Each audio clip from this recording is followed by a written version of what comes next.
So we got a question from our buddy Casey, who is a purple belt, and he's wanting to do private lessons. He's never done one yet, right? And he wants to start doing private lessons. He's got two questions, basically. One is, when he does a private lesson, how does he go about, like as far as etiquette goes, how does he go about asking? Like, how do you do that?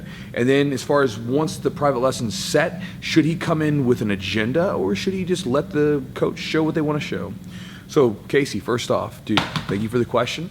And first off, as far as etiquette goes, the best way to get a private lesson is simply ask, right? Say, hey man, like, I really like what you got to show. You seem like a good coach. I would love to, deep dive into something with you and learn a little bit more from you.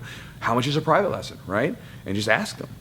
And then once the private lesson is set, then you can go about it two different ways. You can come in there, one, and you can let them just show you whatever they want to show you. Now, the benefit to doing that is that a lot of times it can send you off in directions that you maybe didn't think about before. A good example was just a lesson, not even a private lesson, but a lesson that's sent me off in a different direction than I expected, was with my old coach, Nano Tavares. He came in on a Friday and did a no-gi class. He was doing a seminar on Saturday, and on Friday he just showed some no-gi techniques, and it was half guard stuff that I still use to this day, or variations of that stuff. And I wasn't planning on working on half guard at that time. It wasn't part of my sort of focus, but he showed these techniques and they stuck with me, and I've been using them for, almost 10 years now, right? And that was from him just kind of showing whatever he kind of wanted to show, what he was working on. This has also happened with my current coach, Sean. There's been times where I would go down to Nashville MMA and train with Sean down there, and he would show some techniques, and I would just latch onto it, and it would be something that worked really well with my game that I'd never seen before, and then boom, off to the races. I was working on it.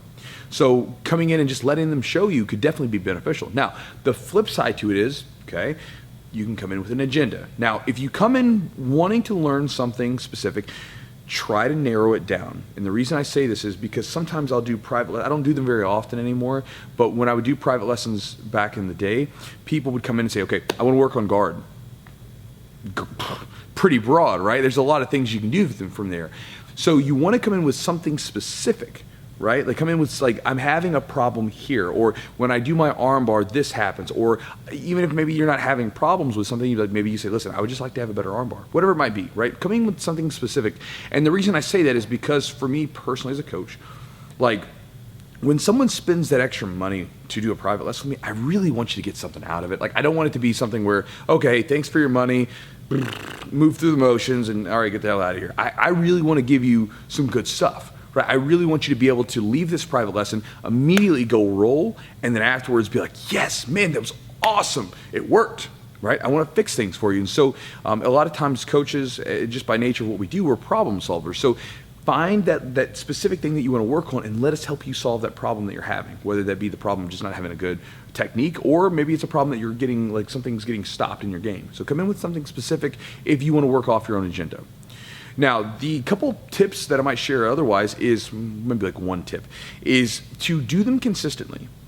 What I found was when I would do private lessons with people, the people that got the most value from private lessons were the people that would come in consistently and they would train consistently. So they might come in and do a private lesson once every week, once every 2 weeks, once every month, whatever it might have been, right? And then in between those private lessons, they were training on the mats with us.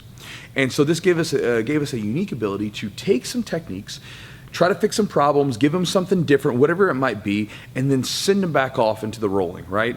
And then let's see what happens. And then they'd come back to me the next week, 2 weeks, whatever it was, right? Whatever duration of time we had these private lessons set up on. They would come back to me and say, hey, Chewy, this didn't work, right? Let's fix this. Okay, cool. Or this correction that we made, it worked perfectly, right? So let's move on to something else. Or if we were adding new techniques into their game, then what we would do is we would track the reps and drill. We would drill reps and get the reps, and we would see how many reps we would take to typically get them to get that technique to work during rolling. And we would do it that way. And so again, it would kind of give us a read on okay, how are they improving? Okay, and we can just kind of look at it that way. So we'd go through that feedback loop where we would test and retest. And so if you decide to do private lessons with your coach in your gym, do them consistently. And if you're doing them abroad, maybe you're traveling, let's say for instance, if you came to my gym, if you wanted to, what you could do is not every coach is this way, so you need to ask, but if they would allow you to, this might be a thing to think about. When you come and do a private lesson, record it. After you're done, ask if the coach can show you the moves again, record it, and just kind of, again, you don't need to post them anywhere, but keep them for your own sake. And this way later on down the road, you can watch these moves again and try to remember them. Because again, you more than likely, if you learn a few techniques and you don't constantly work on them, you're going to lose some of them. And so being able to come back to them and revisit them would definitely be beneficial. So Casey, that's about all I got on private lessons, brother. They're definitely helpful. Just make sure you do them consistently. And again, as far as etiquette goes, just ask, right? All right, thanks for the question, brother.